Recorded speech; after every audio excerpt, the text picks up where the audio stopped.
if your aim is financial security, you have to look at it as the whole picture. Yeah. Like, what am I doing in every area of my life to give myself the life I want? Yeah. Sometimes what we want and what we're doing don't Yeah. quite align fully. Yeah. So then kind of just being honest. And sometimes that's a really hard pill to swallow. Yeah. Like, it is difficult to sit down with yourself and be like, actually, Pooja, what's going on here? You know? So so it does take a little bit of, okay, this is once you see the picture and once you see where you are, you can then know what you want to do differently. Hey sis, draw closer. Have you ever found yourself wondering when your status will finally change? While building your career, have you felt that quiet pull, longing how to become whole spiritually, emotionally, and financially free, but simply don't know how? I'm glad you're here. I'm Catherine, 40 and still single, and I know exactly what that feels like. I realized I was so focused on when my next season will unfold, and I was missing what God wanted to do in my present. I love the idea of financial freedom, but the truth is, I wasn't taking action for real change. When I decided to invest in myself, everything changed. I discovered the secret was in a system that could help me to build passive income in the long run. When you shift your mindset, everything else begins to align. And that's what this podcast is about. Helping you to prepare for the future you deserve. Because sis, the harvest God has in store for you tomorrow lies in the seeds you sow today. So go grab yourself your favorite drink and let's journey with purpose together. Hey sis, welcome back. I trust you are making the most of this season. If you listened to part 1 of my conversation with Pooja last week, you will know that she shared some powerful insights from her journey as a former radiotherapist who bravely stepped away from a 15-year career to pursue an ambition which will make a meaningful impact in the lives of many mothers. And trust me, as I promised you last week, our conversation didn't end there. I thought it was wise to divide this conversation into digestible portions to give you time to process and implement before moving forward. There were so many golden nuggets for us in the first part of the conversation, and this time we are going even deeper. How do we care for ourselves without losing ourselves in the process? How do we set healthy boundaries when there are so many demands competing with our attention? And what sort of mindset should we adopt if financial security is part of our ambitions? So sis, grab your notebook and get comfortable. There are many nuggets in this conversation that you will definitely want to take away. Let's go right into part 2.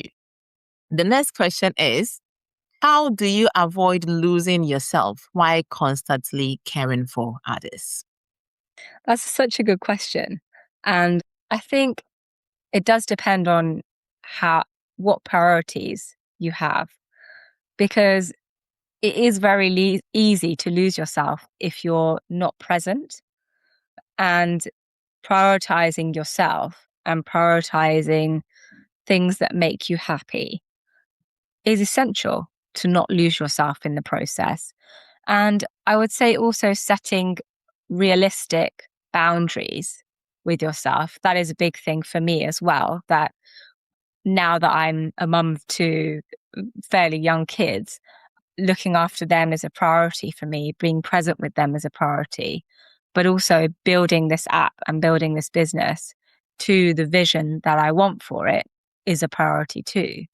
So there are many competing priorities, and I am kind of more strict with myself to say, okay, I'm just going to work on this little bit for X amount of time.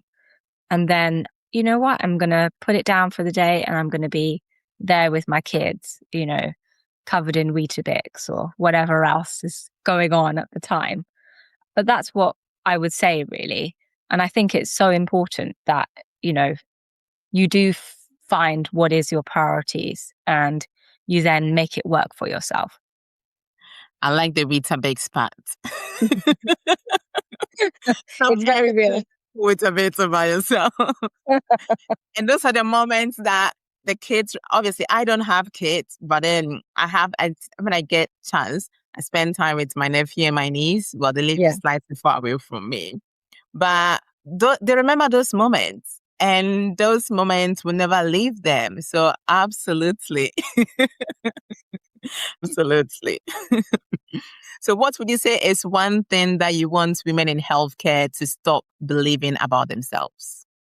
That, you know what, if you're having a hard time or if you're struggling in the job, it doesn't necessarily mean that you're not cut out for it. I would say that the people who do have little wobbles and who do struggle, they are the ones that care the most. So don't give up as well.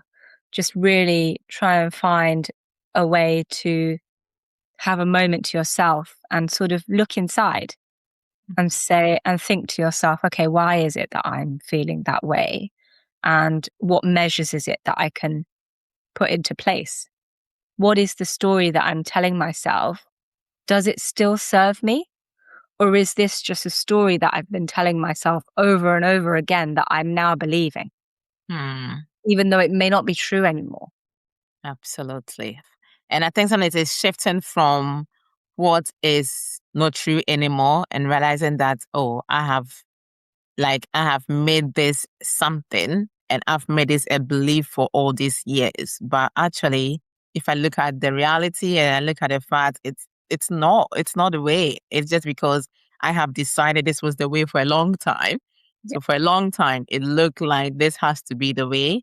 But then if we start being real with ourselves, we can realize that now I can make a shift and I can make a difference. Something could have been real for a season, but it didn't mean that it's going to remain like that Yeah. for the rest of the time. And we have permission to change. Yep. Like, we're allowed to change. We're allowed to grow into new versions of ourselves. Mm-hmm. And we get to decide what that looks like for us, and that's the beautiful thing of living in this day and age that, Yeah. we get to make those decisions. We get to do that.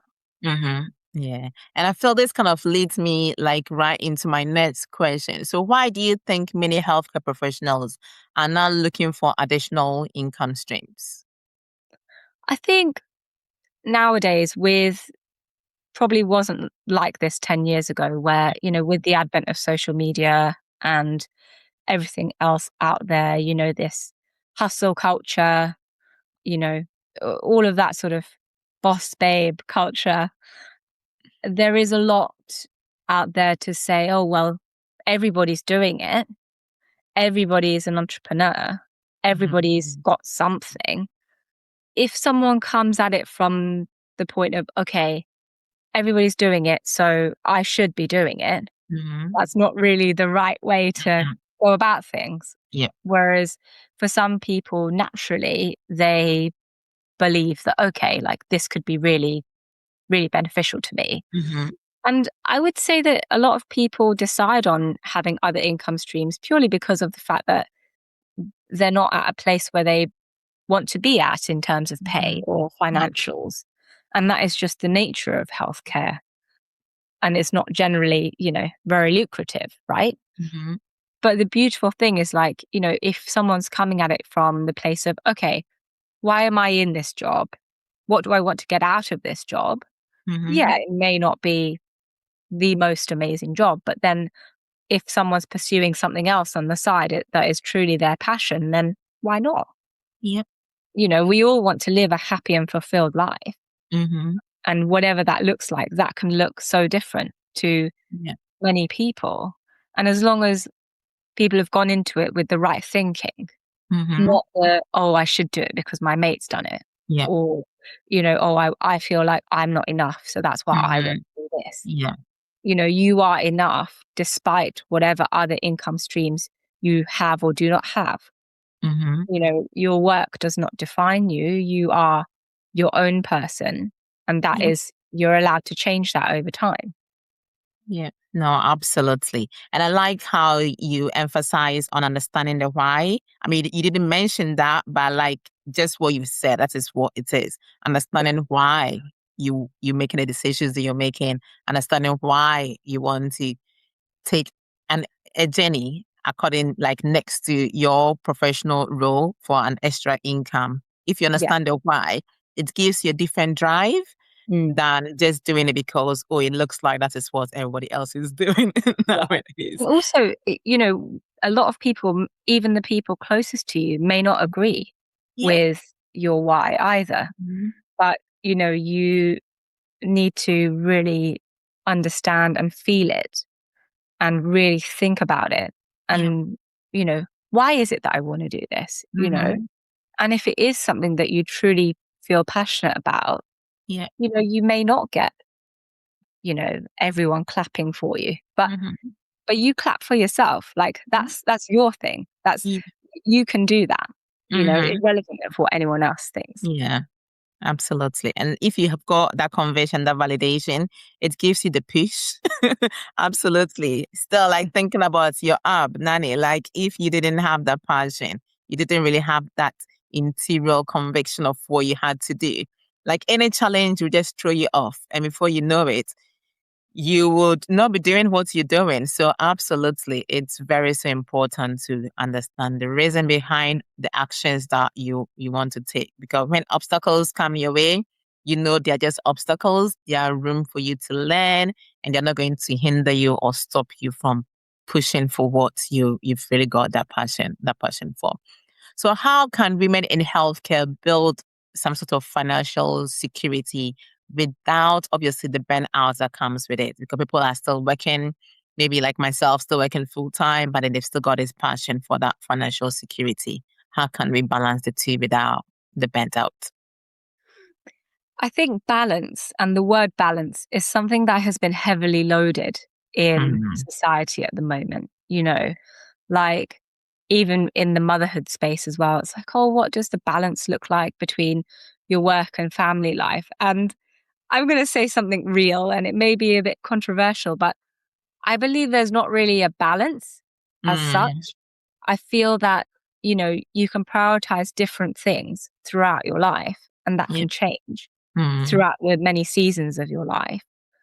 And, if you have a goal of financial security, an idea is just an idea until you get it down yeah, on a spreadsheet, until you do the research to say, well, even the basics, like, yes, you may want financial security, but how are you spending your money? mm, Like, are you then getting, which I've been guilty of as well when I was working in London, you can get one coffee every day. If you're getting that at somewhere like Pret or a coffee shop, that's £3, £4 every day. So that does add up. yeah, And so, like, take your coffee from home, bring your lunches from home. And I remember after I had that realization, my husband actually pointed it out to me afterwards, that, "Do you realize how much you're spending?" I didn't know. I didn't know I was spending that much on coffees. But then I cracked down. I got a thermos. I packed my lunches. I packed my snacks. I was the lunch bag lady as I was walking into work with my big thick lunch bag. But that's just what I knew that I wanted to do, because yeah, once like, if your aim is financial security, you have to look mm-hmm, at it as the whole picture. yeah, Like, what am I doing in every area of my life to give myself the life I want? yeah, Whether that's like, and that might be very small, like not spending monies on coffees and making mm-hmm, coffee at home, which I never get coffee out because now I like coffee at home. I prefer it. So, it's that what are you doing? Don't say, like, if you're going to say that, okay, I want something. I yeah. mean, how badly do you want it to make it happen? Mm-hmm. Absolutely. I love it. And it's just like it all comes down to all the small changes, even things like carrying your own lunch, as you said you were doing, or your own drinks from home, because that is the truth. It does not matter because I'm like, it's ridiculous. Like we work in hospitals and you would think there will be some sort of discount. I don't know about the hospital like you worked in London, but there's no sort of discount in my hospital. And you go, I love my hot chocolate, my coconut hot chocolate. I can't afford to have it every single week. let alone every single day at work, because that thing is expensive. Yeah. So it comes down even to like, yeah, those tiny savings, and they all make a difference. So absolutely look at it on a whole and see where you have to make tweaks and Yeah. appropriate decisions. So That also requires like us to be honest with ourselves about it as Mm, well. Like, yes. sometimes what we want and what we're doing don't Yeah. quite align fully. Yeah.